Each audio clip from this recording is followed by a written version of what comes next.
Hi, and welcome to the lesson on the G major scale. Okay, so I wrote on the board the diagram of where the location for the G major scale is. A couple things you want to keep in mind is it's located in the vicinity of your 7th fret, your 9th fret, and your 10th fret. So if you want to take some time out to pause the tutorial and copy down this diagram, I would suggest it because we're getting really pretty high up on the fretboard here with this scale. Also, keep in mind that there's 3 things you want to keep in mind.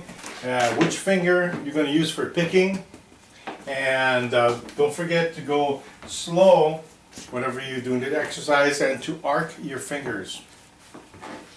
Okay, one of the things I mentioned in previous videos, tutorials, is that I marked the top of my fretboard, okay, to help me locate those higher frets so I don't have to count.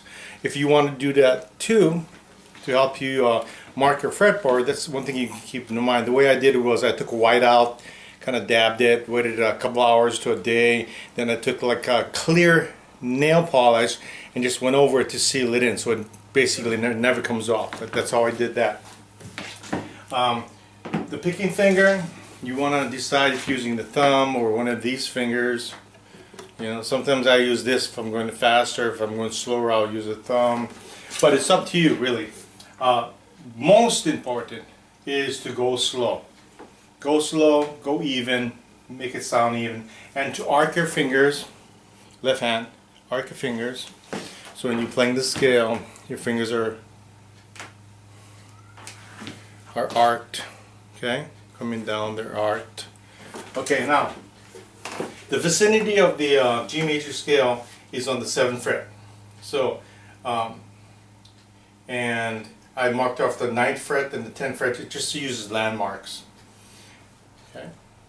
Once again, at this point, you should be taking notes on your own, pausing the tutorial when needed, for you individually, and taking notes on the things they say, pausing it, taking notes, okay, because at this point it moves pretty quick, and the information is, I think, valuable for those who want to pursue farther on than just playing. And I'll show you in a second what I mean by that.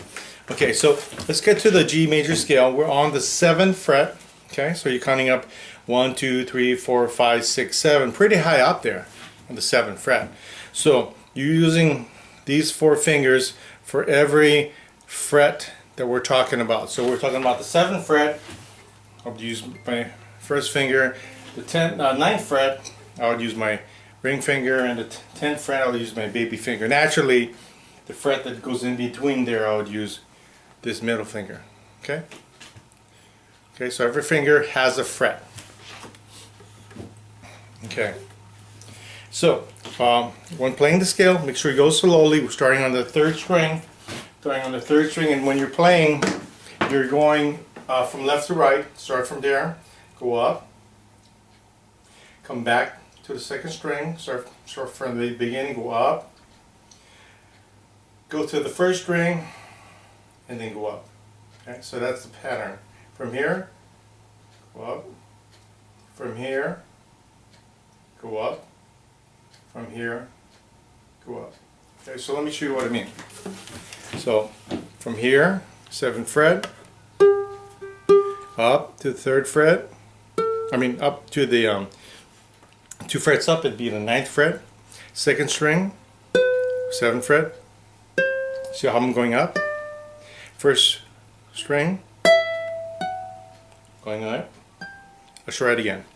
3rd string, 7th fret, that's your starting point, going up.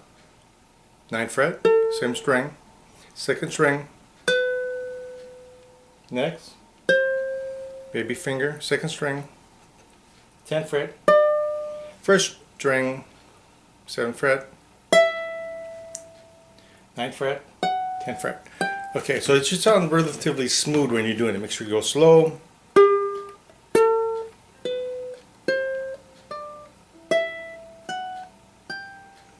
Okay, if you need to go slower, by all means, go slower.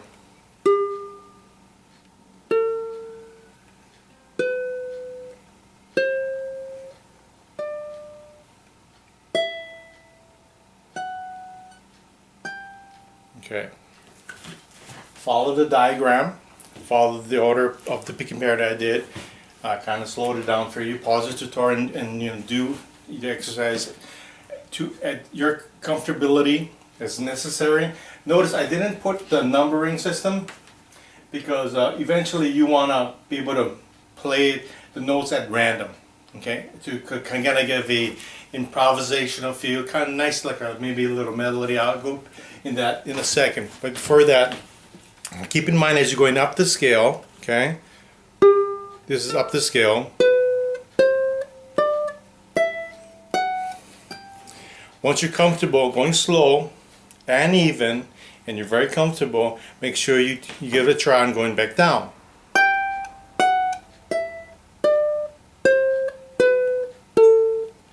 Okay, and eventually the goal is to go up and down. For instance, up,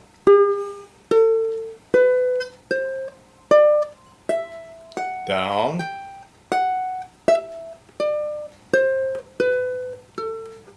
and you want to be able to do it, most important of all, evenly and smoothly. It should sound like a smooth scale. Okay, so don't worry about going fast. Okay, now I'm gonna jump a little ahead, talk about some things that you can do. So in the key of G, so the G major scale sounds great in the key of G because it's a G major scale. And if you want to play this, it may be like the ending of a song in the key of G. So for instance, I'm gonna play this in real time, and I'll slow it down for so in real time. Let's say the song is going like this: G, C, D7, and G. And I'm going to play the G major scale and end with a G. Okay, so you see it sounds really nice when you do that. Or you can go back down.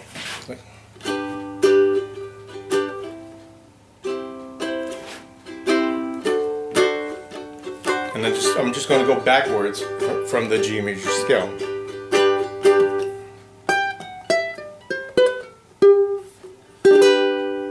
Okay, to give you some ideas. And if you were to mix them up randomly, keep in mind this is a little more advanced, but if you were to mix them up randomly, I'm just playing notes randomly, okay, randomly anywhere. So G,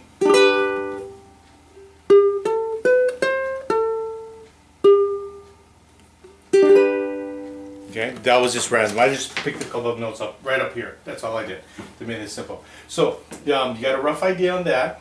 The main thing is that go slow.